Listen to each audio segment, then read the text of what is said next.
It's Pride Month, baby! This video was supposed to come out like last year, but I kinda lost interest and died in a hole for about several months, and as you can see, that's still a very consistent issue with me. Hiveswap is a game series that takes place in the same universe as Homestuck, the best or the worst webcomic ever made, depending on who you're asking. The original plot doesn't really matter for the sake of this video, nor does the Kickstarter disaster, or the development disaster. I'm not touching that with a 10-foot pole. It kinda doesn't matter as long as you didn't contribute to the Kickstarter, because at the end of the day, these are really fantastic games. They do a great job of introducing you to the world if you're not really interested in Homestuck, and they give plenty of extra information about the world if you're already familiar with Homestuck. The biggest downfall, in my opinion, is that there are way too many characters considering the length of these games. Homestuck had a lot of characters, but it took like 7 years to write, and will take you several months to read. Plus, I think it's worth mentioning that Homestuck like drip feeds you a little bit. Like, you don't start off knowing all the trolls, and the Dancestors, and the Midnight Crew, and the Felt, and the Alpha Kids, and the Beta Kids, and the Guardians, and the Sprites, and the... You don't get that all at once. You get a little bit each act, and some acts, obviously, you don't introduce new characters because you don't really need to. Whereas Hiveswap Act 2 introduces, why'd I write this down physically? 35 new trolls! You can finish Hiveswap Acts 1 and 2 in like 12 hours, and the Friend Sim visual novel is widely considered a spin-off. You don't have enough time to give a shit about any of these characters, and yet I'm cursed to be the one that gives a shit about Lanque, who most people consider the worst character. Lanque Bombyx is considered a pretty controversial character, and I think the reasons for that are 100% a complete lack of media literacy. He's too feminine to be a trans man! He should have been a lesbian! Why wasn't he a lesbian? Why is he such a shit person? Don't you know trans men should always be nice? I'm a trans man. I know I don't speak for all trans men, but I do know that I think Lanque is great trans representation. Not only is he great trans representation, he's just a great character. I'm gonna do everything I can to explain the world building to people that are unfamiliar with the games, because it's really paramount to why Lanque is such a strong character to me. So if you do know Homestuck, please be patient, let the people that are new to the class catch up, and let's go, let's start. I'm sorry about the editing, there isn't really that much to go off of in canon, I'm just kind of insane. Part 1. Pride and Prejudice. Trolls in the Homestuck Hiveswap cinematic universe exist in an extremely violent and prejudiced society. Blood color is everything, and this is more clearly communicated than ever in Hiveswap Act 2. In Homestuck, while blood color was definitely mentioned with plenty of parts of its story and character centered around it, Hiveswap literally pits every cast back to back to show you how large the divide is. It's a great way to get people unfamiliar with the comic familiar with its world building without getting into long-winded lectures, and fans of the comics get plenty of new things to learn too, and it's on a train, which fucking owns. In summary, blood color can be any one of 11 different colors, and each color is intrinsically tied to a different duty to serve the Alternian Empire. There used to be a 12th, but they got killed. They got killed. The lower on the cast you are, the weaker you are, the more expendable you are, the lower your lifespan, and worse quality of life you have overall. It's implied to me that the higher you are, the more rare your blood color is, since fuchsia bloods are like superheroes with a secret identity, being that there's 2 of them and you never see them in the same room. The exception to this is jade bloods, which is the second smallest cast only to fuchsia bloods, despite being in the middle of the color spectrum. It's almost entirely female, and the canon never explains why, but it's probably because any assigned male at birth get called. Anyone born with any sort of birth defect or a different blood color outside of the usual 12 are supposed to get called off. That much is explicit. If you're incapable of fitting your preordained role in any way, you are considered worthless to society and immediately executed at birth. And the preordained role of a jade blood is to take care of the mother grub and her grubs, basically a queen bee and her larvae for people not in the know. Lanque is a jade blood, and since jade bloods have a kind of motherly role in society, it's very clear from minute 1 that no matter how well Lanque passes, he'll never really pass. It's a pretty standard social norm in Alternia to wear your assigned symbol and blood color somewhere on your clothing, and considering that he's forced to live with someone overprotective like Branya, he doesn't really have any room to hide it. While the Hive Swap friend sim says the main character has this indescribable charisma as a parody towards basic bitch Japanese dating sims, I feel that Lanque has a deeper reason for liking the main character. In the Hive Swap friend sim, you're playing as a human being that crash landed on Alternia, and Lanque immediately treats you like a piece of meat. He is instantly ready to go to Pound Town because you are the only person here who does not have that basic understanding of Jade Blood's function in society. While he is a little bit of a whore and starts off with a few trolls around his arms, the second he finds you, he ditches them, because Lanque needs that reassurance that he passes. I feel really silly bringing up Hate Crimes MD in a Pride Month video, but I remember seeing a while ago that people see House as really good disability representation because they aren't afraid to let people see his disability. Having a disability is hard and a struggle. It doesn't make you superhuman or immune to bad things happening to you. And just because you have a disability doesn't mean you're incapable of being a fucking dickhole. I see Lanque as great trans representation for the exact same reason. A lot of people demonize Lanque as bad trans representation for being a bad person, but I'd actually understand the critique a lot more if it was because of all the stereotyping and discrimination he has to deal with. And ironically, the negative reception is a result of stereotyping and discrimination. I know a lot of people don't know about this because no one talks or gives a shit about trans men, but we do have a lot of expectations put on us to be allowed to be a member of the LGBT community. People think our lives are easier because bathroom bills and sports team bills aren't specifically made for us, but that doesn't mean we aren't impacted at all. We are all expected to be these skinny, white, uwu soft boys, woobified as people that can do no wrong. We are considered separate from cis men in places where cis women would normally be uncomfortable with cis men coexisting in. Trans men get a free pass. And don't even get me started on fucking TERFs! People love saying that they want to see body diversity in trans men because we don't have one appearance. We don't have one way to look. We're not all white, and some of us come out of HRT with more hair than others, but if you take an overweight, hairy black trans man and put him in a PFLAG meeting with a bunch of skinny white trans people, everyone is going to ignore, if not feel extremely uncomfortable with them, and it's really fucking infuriating. I think the way people treat Lanque actually feeds into the intention of his characterization. People hate him because he's not safe, and people have such a preconceived notion of how trans men are supposed to be. They're shocked that he's a toxic piece of shit. One last example I want to bring up is a really deep cut, but it actually does relate to the real discrimination trans men have to face in our own community. There's one point in Hive Swap Act 2 where you show Lanque a K-pop magazine, and one of the people in the K-pop band is a trans male Jade Blood just like Lanque. A lot of the flipping out he does is for the purpose of blink and you miss it, spoiler text on screen if you care, but there's clearly some very real anger in what he's saying, since Actius is most likely most trolls' first and only experience with trans male Jades. It wouldn't be out of left field to assume everyone thinks he acts like that. Part of what makes it so relatable is that K-pop idols and trans men weirdly have a lot in common. K-pop idols have these very specific personas that they put on in order to be considered pure and soft and the type of guy your mother won't get mad about if you brought him home, you know the drill. They have to pretend to be what a lot of people would call traditionally feminine, since it's what's considered safe. And like I said before, trans men get ignored or demonized for behaving anywhere outside of those parameters. I don't even want to know what happens to K-pop idols that break the rules of their contract.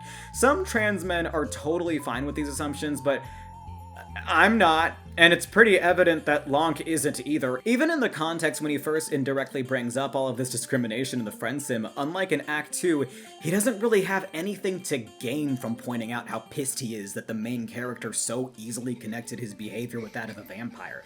Exclusive to Jades, so exclusively female, while likely contributing to this whole fetishization issue that he has too, outlined in his tangent with the closing question, or should I just cut to the chase and give you my paling diary for your sick fantasies? Paling is sex, by the way, it's troll sex. This was all just from showing him the magazine. Joey didn't even ask him any questions yet. And this is because in this world, his blood color that's considered a vital part of his identity is only known to be feminine to the general public. If Lanque isn't expected to behave like a woman, he's expected to behave like a picture-perfect celebrity, since the only exposure to male Jade Bloods the vast majority has is through a boy band. But the questions kind of give away the fact that people expect him to be more like the former than the latter. It gets to him the most, and it really sucks because of all this emotional attachment it's kind of forced him to have. You wanna know one more funny thing about this? Lanque is actually the only character in Friendsim with an alternate route.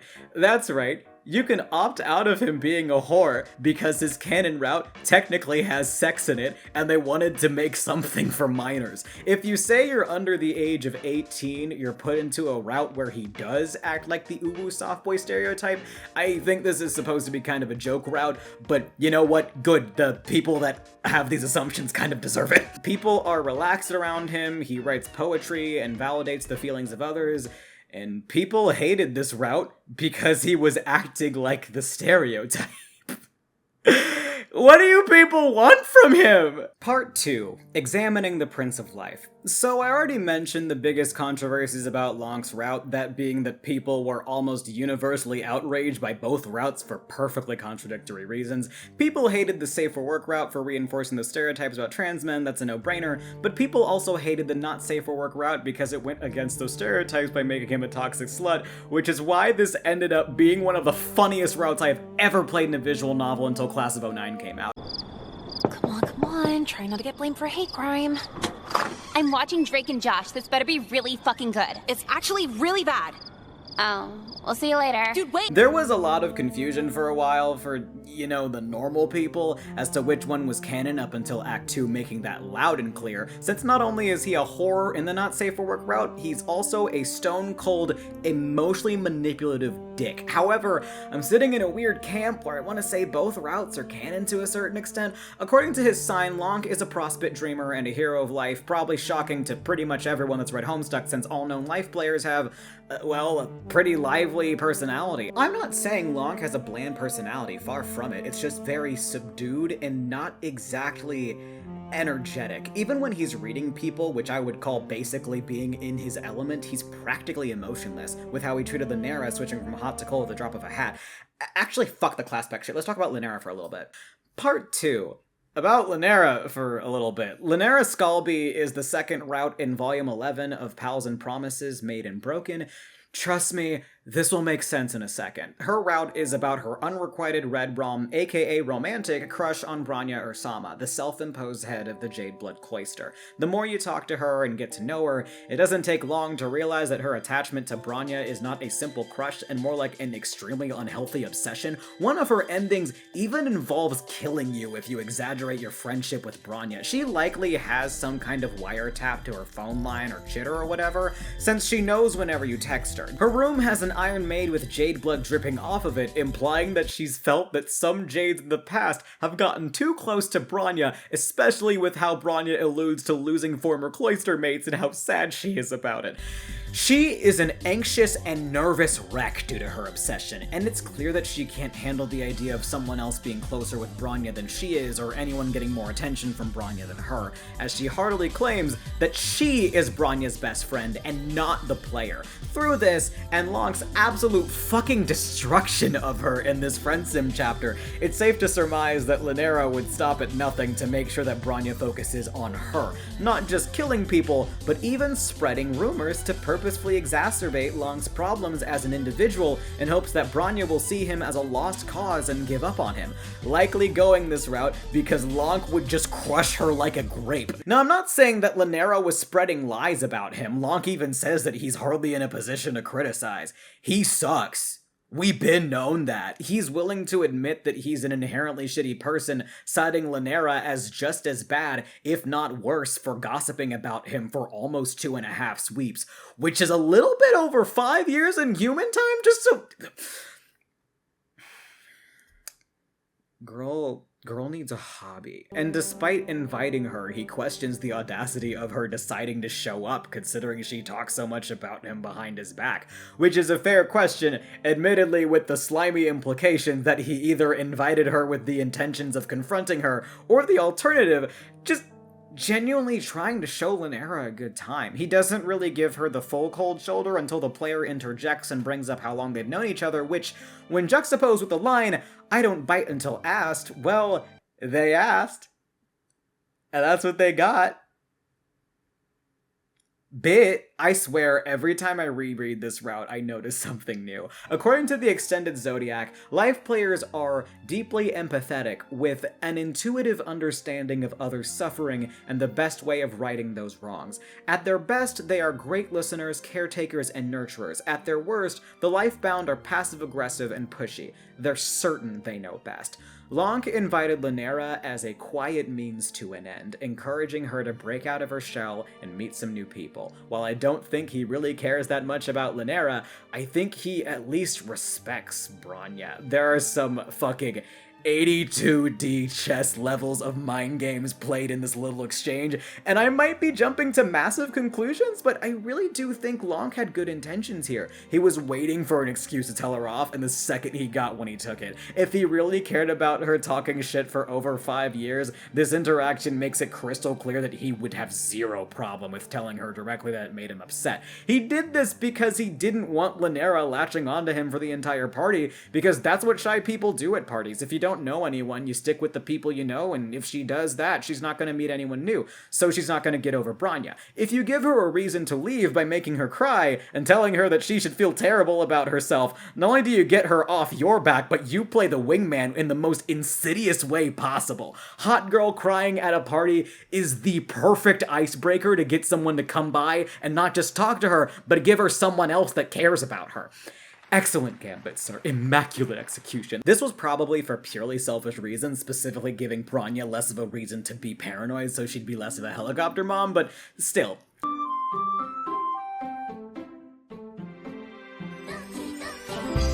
I wasn't really into making videos when Doki Doki was popular, and I actually really like poetry. I think it's fun, so it's my turn to do the literary analysis. Lanque's Safe for Work route is pretty much just a poem, and that's it, but since it's such a long poem, there's a lot of meaning baked into it. And when you think about it, it makes it pretty clear that both routes are canon, just in different ways. I'm not gonna go over it line by line, but I'm also gonna let you know that I have a love-hate relationship with this poem. It's not bad. Like, the meaning and the language is very strong. It has a lot of abstract word choice and interesting ways to manipulate the words used sometimes, and it has a prominent tone that is carried really well throughout the whole free verse, but the flow is not great. The rhythm is awkward and inconsistent. I feel like I should show you an example to give you a better idea of what I'm talking about. Cross by Langston Hughes. Great poem, but my favorite thing about it is its flow and how it feels to say it out loud. My old man's a white old man, and my old mother's black. If I ever curse my white old man, I take my curses back. If I ever curse my black old mother, and wish she were in hell, I'm sorry for that evil wish, and now I wish her well. My old man died in a fine big house, my ma died in a shack. I wonder where I'm gonna die, being neither white nor black. Let me read a little bit of Lanque's poem. In the times when my wonderings might have been so easily answered, with a question or a bite or a kiss, or even a single word spoken honestly, pressed though I am to give color to our bond, I look not to onyx nor ash, but that which pulses within our very veins, that so blinding jade, hard as the stone for which it is so named. It doesn't have that flow and rhythm, does it? It feels less like a poem and more like a monologue or a sonnet. I tried so hard to make that sound good. Please tell me it worked. I know it's free verse and a deeply emotional poem, but so was Cross. I could save it with some BS interpretation that these flaws are intentional to accent how overwhelming the emotions are, but that interpretation forces me out of the game with the reminder that Lanque didn't write this poem. Lanque's writer wrote the poem, but yeah. Let's go over it. Now it and you are a traceless ghost, and I preoccupy myself with nothing but futile tasks of redefinition and reinterpretation, and circuitous dwellings on that which I understand even less now. If there's anything I can give this poem credit for, it uses punctuation and capitalization in really interesting ways. The parentheses around the re's do have this cool implication of Lanque not really having a sense of identity to begin with. I've gone over this poem a ton of times, and while I originally thought it was about a toxic relationship with another person, I think it's about his relationship with himself and his former gender identity. Before he gets into the poem, he says it's about a complicated and Okay, maybe I'm right. Maybe my bird is transphobic. Before he gets into the poem, he says it's about a complicated and passionate past relationship. The proper capitalization of the you in this poem shows that while he doesn't consider his femininity to be a part of him anymore, he still has respect for who that person was, even though he passes so perfectly now. It's a really weird and complicated process learning to navigate the world as a man instead of a woman, and while trans men are better off for it, I don't know, I never really shook off how weird it feels. Being a woman is complicated, but you were born and raised into it. You might think the way women think is strange if you're trans, but since you're so used to it, the new world you belong to feels even weirder and even more complicated. If I am right that this is a trans allegory, it's a really cool thing that the former Lanque is treated like a different person, like an old stranger that was dragging them down. The expectations and fears that came with transitioning held him back from being who he really is. Okay, I gotta put my transphobic bird to bed. 1 second. Twisted and pulled, hammered and forged, shaped unnaturally, as if a chain, a stricture within scriptures, a certain so meaningful tincture. That's fucking testosterone, baby! Medically transitioning sucks because no matter what you do, there's going to be a part of you that feels like you don't look like one gender or the other. And society tells us that it means you look like a freak. I had top surgery in like 2019, and while it came out fucking great, while it got rid of most of my dysphoria, it took forever to get rid of all of it. And I'm going back to that talk before about the general expectations of what trans men look like. I'm hairy. I'm overweight. I'm half black. I felt like a fucking weirdo. It took me ages to accept that I'm hairy as hell, since most of the trans men I saw online weren't. But you know what? And this is absolutely not a requirement to be happy as a trans man. HRT did help me a shit ton. That rock, that first step I took to change my body into something that I can feel happy and comfortable in. I gotta take it for the rest of my life now, but that shackle gives my life meaning. It gives me my sense of identity, and I feel like that's what Lanque's saying in this part of the poem. You are only that which is within me, my blood and my mind, and that is, at once nothing, and the most elementary definition of everything.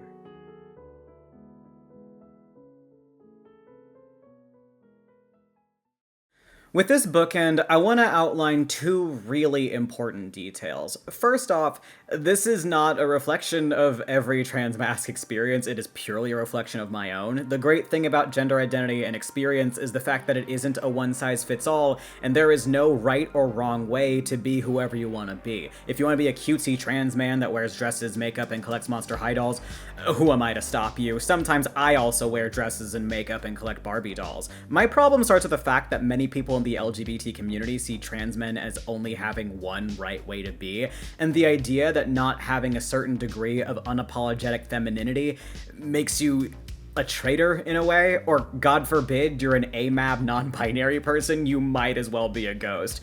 The LGBT community welcomes you with open arms, saying you can express your gender however you want, until that gender expression is not feminine and you're not a butch lesbian. People say that trans men that aren't skinny and white deserve recognition too, but I never see anyone actually practice what they preach in that regard. I really don't think Lanque was made with the intention to criticize this issue, and really it was all the backlash and flat-out wrong interpretations people had about him that sort of made him this way. They pushed so many ideas onto him, and just like real trans men, the second he went against those ideas, everyone turned against him. People thought that his transness was a label to slap onto him for woke points, even though the Homestuck audience is like 99% LGBT. Top surgery scars and binders are not the only way to show a trans man as a trans man. I can't believe I have to say this with my mouth. The second detail, and I hope this one is obvious, but despite all of this, you're not wrong if you don't like Lanque. If you come out of this video saying, wow, I didn't realize Lanque was such a complex character with such heavy implicit commentary on transmasc discrimination stereotyping, but he's still not my cup of tea, Great. Congrats, you have an opinion and you're a human being. Oh, yeah, for the record, I really don't expect Jim Algo to like this one very much, so any and all engagement is appreciated, and I am genuinely curious about your opinions on this. Did you end up liking Lanque more as a character after watching this? Did you learn something new? Like, anything along those lines, I really want to see what people have to say. Alright, see ya!